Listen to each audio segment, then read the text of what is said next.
Sedemin Olcan'ın ізін жалғар арулардың мұндадыр қаншалары.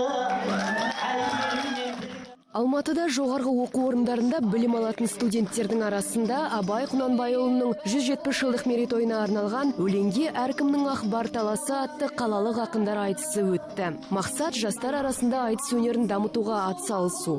Жоғарғы оқу орындарынан іріктеуден өтіп бүгінгі дүбірлі додаға 8 үздік ақын 4 жұп болып қатысты. Ақтық сынға шыққан айтыскерлер Абайдың 170 жылдығын сөз ете отырып, өзара сайысқа түсті. Айтыскерлердің таланты мен шеберлігі ашық түрде 5-тен 10-ға дейінгі ұпаймен бағаланды. Байқаудың жүлде қоры ақшалай сыйлық. Бұл Абайдың мерейтойына арналып отырған университет көлеміндегі екінші айтыс.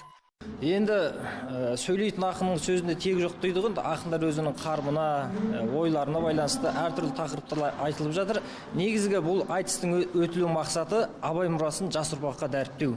Абай 170 жыл болса да ол ұмытылмайтын халқымыздың ұлы тұлғасы екенін дәріптеп, соның шығармаларын кеңірек насихаттау мақсатында өткізіліп отырған дүние бұл.